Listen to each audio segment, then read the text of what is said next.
STPP Jaipur power plant కార్మిక సమస్యలపైన దాదాపు 1300 పైచిలుకు కార్మికులు పర్మనెంట్ పని స్థలాల్లో పనిచేస్తున్నారు. వాళ్ళందరూ పర్మనెంట్ చేయాల్సిన బాధ్యత మేనేజ్మెంట్ పైన ఉండే. అవుట్ సోర్సింగ్ పేరు మీద మిడిల్ మ్యాన్ పెట్టి బ్రోకర్ను పెట్టి నడిపిస్తున్నారు. పర్మనెంట్ ప్లేసెస్లో కాంట్రాక్ట్ లేబర్ను పెట్టే అధికారం మేనేజ్మెంట్ లేదు. అది రెగ్యులర్గా నడిచే పనిని రెగ్యులర్ కార్మికులతో చేయించాలి, ఆ పని చేయాలి. ఇప్పుడు పనిచేస్తున్న వాళ్ళందరూ వెల్ ఎక్స్పీరియన్స్డ్, ఎలక్షన్ నుండి ప్రొడక్షన్ వరకు వాళ్ళు పనిచేసిండ్రు. దానికి అవార్డుల మీద అవార్డులు వచ్చినాయి, ఆఫీసర్లు అవార్డులు తీసుకున్నారు, సింగరేణి మేనేజ్మెంట్ కూడా అవార్డు తీసుకున్నది. కానీ సమస్య పరిష్కారం చేయలేదు. 22 నుండి ప్రయత్నం చేస్తున్నాం, అడుగుతున్నాం, లీగల్గా ప్రొసీడ్ అయినాం, నిరసన తెలిపినాం, సీక్రెట్ స్ట్రైక్ బ్యాలెట్ కూడా పెట్టినాం.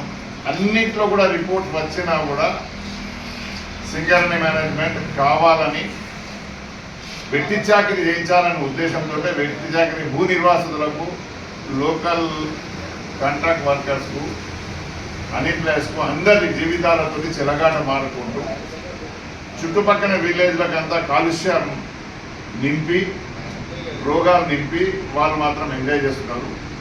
చెప్పినాం, ఆఖరి అస్త్రం యూనియన్ పరంగా కార్మికులది సమ్మె కూడా మేము ఇండెఫినెట్ స్ట్రైక్ చేయలే, హెచ్చరిక సమ్మెనే చేసినాం.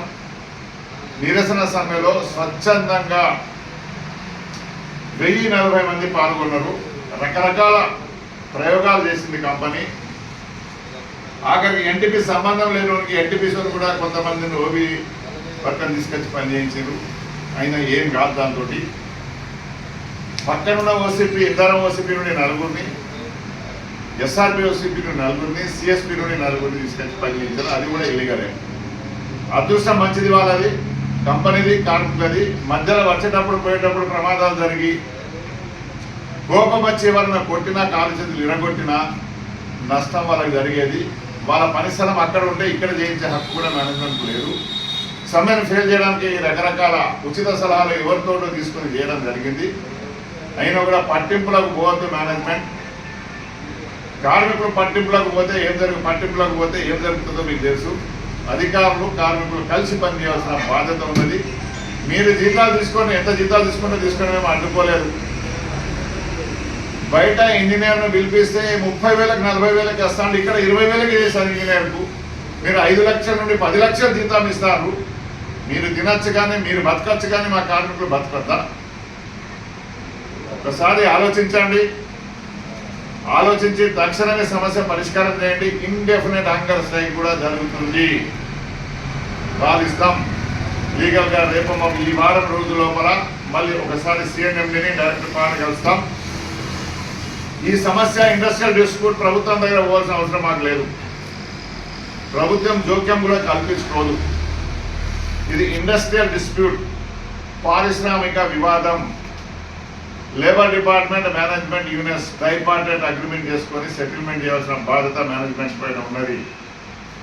ఎవరో ఆయారం గారం చెప్తారు, వీళ్ళ దగ్గర పోదాం, వాళ్ళ దగ్గర పోదాం, ఎమ్మెల్యే దగ్గర, ఎంపీల దగ్గర. ఎమ్మెల్యేలు ఎంపీలు ఓట్లు దొరికారు, ఖతం చేతులు దొరుకుతున్నారు, ఎక్కడొక్కడ ఫరారైపోయారు.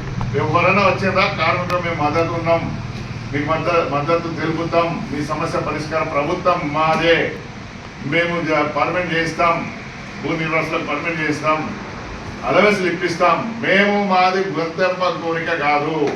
పక్కన ఉన్న ఎన్టీపీసీలో 5,000 అలవెన్స్ ఇస్తారు. రకరకాల అలవెన్స్, ఒక డస్ట్ అలవెన్స్ 5,000 ఉండదు, కొందరికి మిస్గైడ్ చేయొచ్చు. రకరకాల అలవెన్స్ అన్ని కలుపుకొని 5,000 రూపాయలు అక్కడ ఇస్తున్నారు. ఆ 5,000 రూపాయలు మనకు కూడా కావాలి. ప్రభుత్వ ఆధీనంలో ఉన్న పవర్ ప్రాజెక్టులల్లో భూపాలపల్లి కానీ, మనుగూరు కానీ ఎక్కడున్నా కూడా 23,000 మందికి కాంట్రాక్ట్ కార్మికులకు పర్మనెంట్ చేసిన దాఖలా మన రాష్ట్రంలోనే ఉంది, ఈ మధ్యనే ఉంది.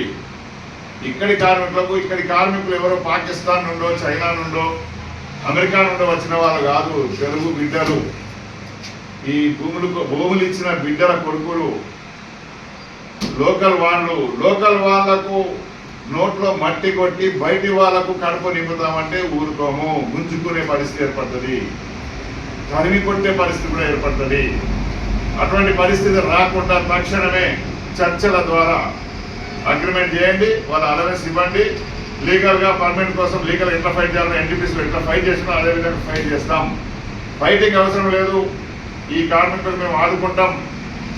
బోకస్ మాటలు చెప్పకుండా చిత్తశుద్ధితో పనిచేస్తే అందరికి కొంతమందికి పర్మనెంట్ చేయాల్సిన అవసరం కూడా ఏర్పడుతుంది. చేయాల్సిన బాధ్యత కూడా మీ పైన ఉన్నది అని సింగర్ని యాజమాన్యానికి హెచ్ఎంఎస్ అప్పీల్ చేస్తుంది. ఈ పరిణామాలన్నింటిలో తెలిసి మీరు ఎన్ని ప్రయోగాలు చేసినా ఫెయిల్ అయిన ప్రయోగాలు. ఇండెఫినెట్ స్ట్రైక్ చేస్తే కరెంట్ మొత్తం బంద్. ఒక 2 రోజులు తీయచ్చు, మీరు 3 రోజులు తీయచ్చు, వారం రోజులు తీయచ్చు. పరిష్కారం అయ్యేదాకా సమ్మెలో పోతే మీరు ఇవాళ చేసిన పని ఆఫీసర్లు కొంతమంది రేపు 4 రోజులు కాదు 3 రోజులు బంద్ అయినా స్కావెంజర్లు కూడా బంద్ అయితే మీ పైఖానాలు మీరు క్లీన్ చేసుకుంటారా? ఇవాళ ఏదో వర్కర్స్ పనిచేస్తున్నారు పోయి అక్కడ ఎక్కడో పని మేము కూడా చేస్తున్నాం, ఆఫీసర్ పోయి పనిచేసాడు. రేపు చెత్త అంతా జమ అయితే చీపురు కట్ట బట్టి మీరు ఉడుస్తారా? చీపురు కట్ట బట్టి ఉడిచేటప్పుడు కూడా సమ్మెలో పోతారు. మీకు నీళ్లు తీసుకొచ్చే వాళ్ళు కూడా బంద్ అవుతారు. మీ భార్యలో మీరు నీళ్ళ బిందెలు వేసుకొని తిరుగుతారా? కరెంట్ కూడా బంద్ అవుతుంది. కరెంట్ పని కూడా మీరు కోలెక్కి పనిచేస్తారా?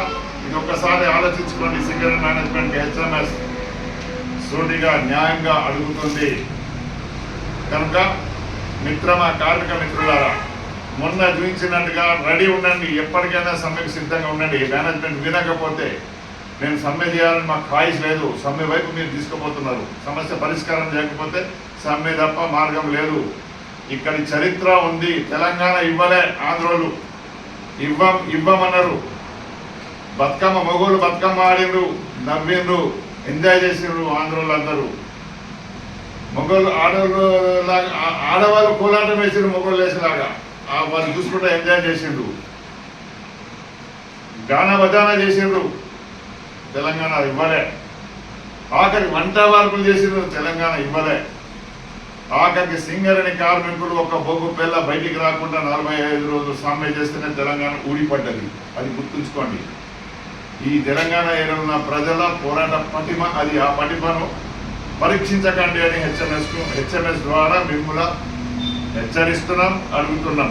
కనుక తక్షణమే సమస్య పరిష్కారం చేయండి. ఇండెఫినెట్ స్ట్రైక్ కూడా కార్మికులు వినకపోతే మేనేజ్మెంట్ వినకపోతే కార్మిక మిత్రులారా ఇండెఫినెట్ నిరవధిక సమ్మెను కూడా సిద్ధంగా ఉండండి అని అప్పీల్ ఇస్తున్నాం.